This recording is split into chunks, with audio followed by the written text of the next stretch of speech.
Um, we're a wee country. We've only got 5 million people in it, roughly. And we are considerably more successful than much larger countries. I think it's the determination of the Scots. I think it's a single-mindedness, and I think they've got an inferiority complex. When I went down south for the first time to race, I was looking at these guys, and they had better jackets and better racing cars, and the thing looked much better. And I was thinking, my God, aren't they wonderful? You have to have an example to climb the ladder. You can't do it in your own backyard.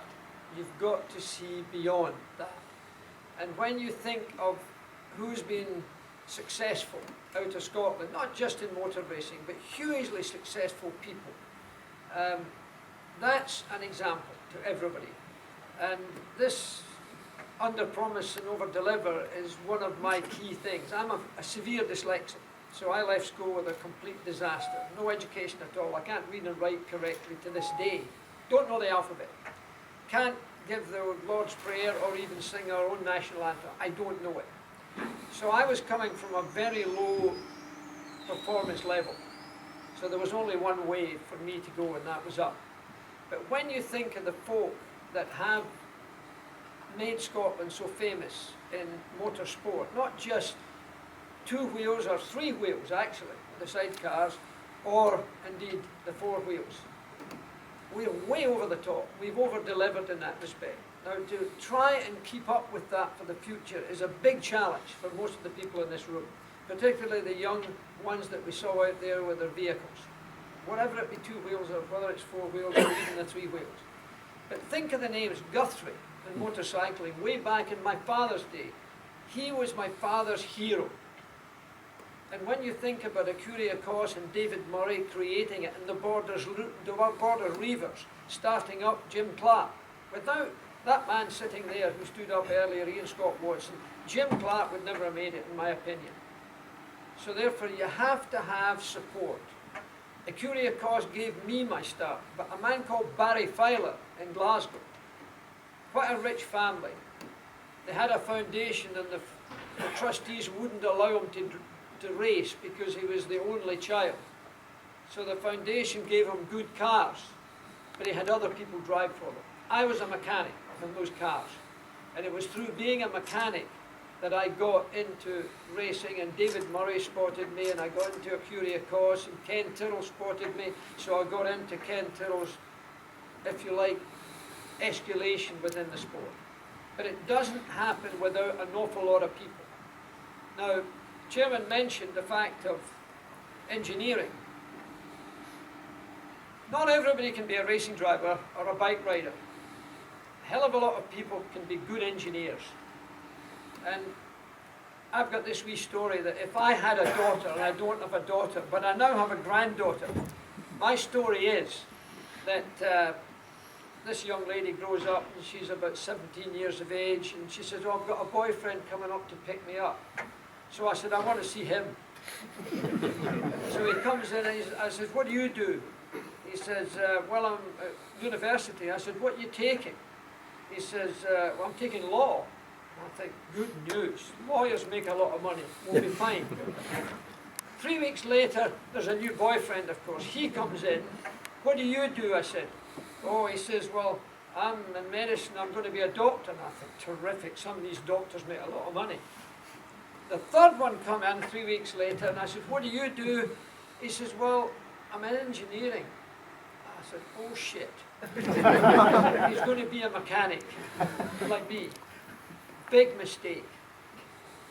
Engineers in motorsport today are the superstars. Mechanics are the people that make it happen. I'm alive today because I had mechanics and engineers that made cars that didn't lose wheels and didn't break up. In addition to that, you've got designers who were mechanics. There's a fella called, he runs Red Bull's engineering side.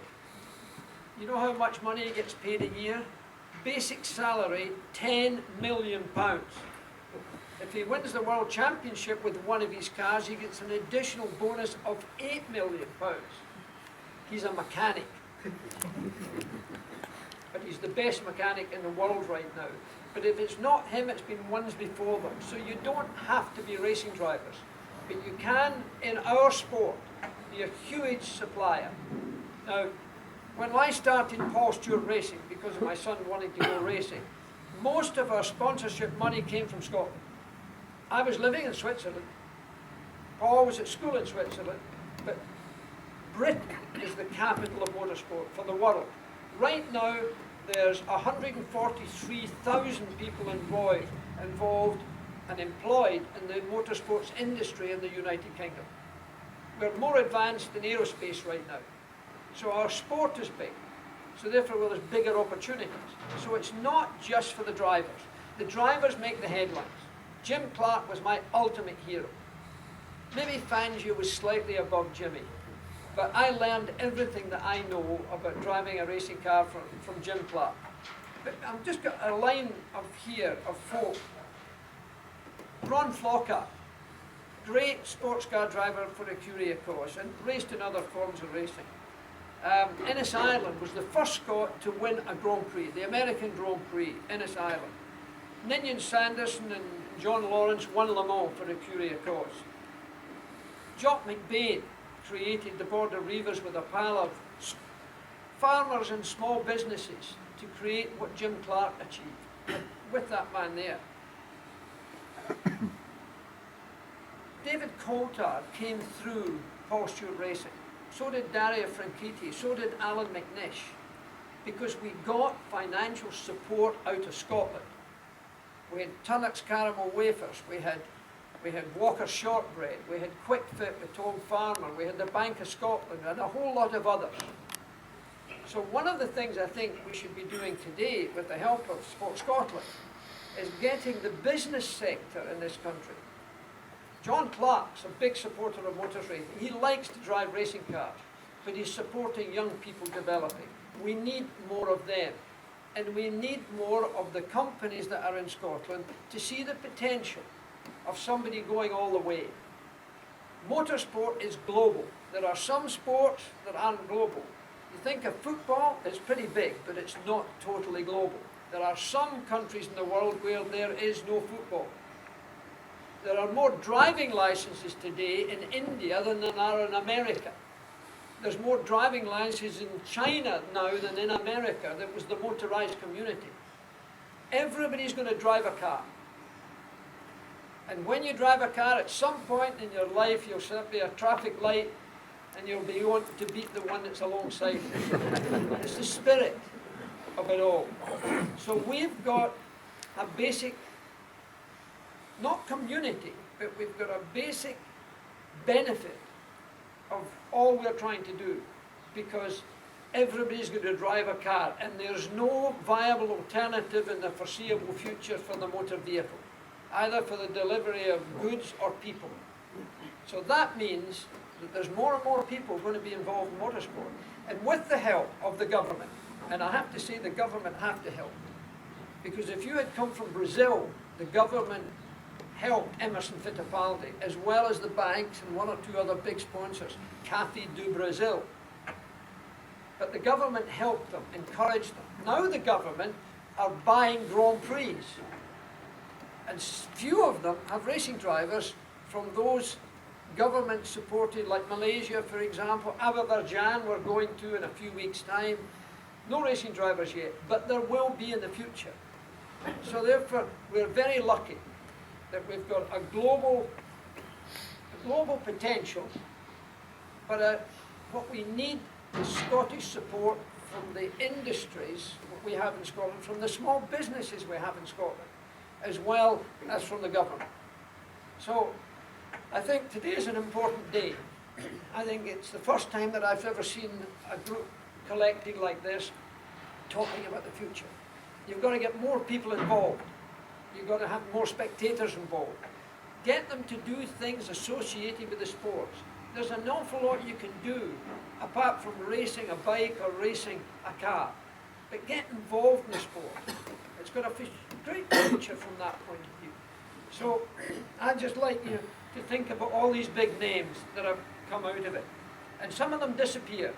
I always think it's quite nice the fact that Johnny Dumfries won the Le Mans 24-hour race. He's now the Marquis of Bute. But he had no money when he started off. And the family wouldn't give him any money, but he still succeeded. So the determination, the fact that the Scots are so dour and determined, there's not a war that the Scots aren't involved in. The Metropolitan Police in London would be naked if it hadn't Scots policemen. We're a great export out of our own country, but really we have fantastic potential. And motorsport can take you an awful long way.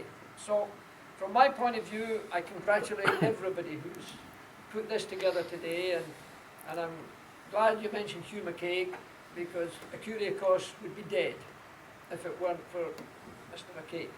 So he's unfortunately unable to be with us, but I spoke to him twice in the 12 o'clock yesterday, and he's all excited about what's coming out of today. So thank you for inviting me back, Mr. Chairman, and I hope you all get more folk to be part of it, more folk to come to events, more folk to marshal or to do things associated with it. They don't have to be drivers. So I think we need to get all that lot together and really make a go of it, because the number of drivers that have done well in World Championships from our wee country, it's a great credit to Scotland. That all of them will either wear the Lion Rampant or the St Andrews Cross, because they're so proud of their own wee country. So well done and congratulations, and I hope that everybody's going to even do more than this.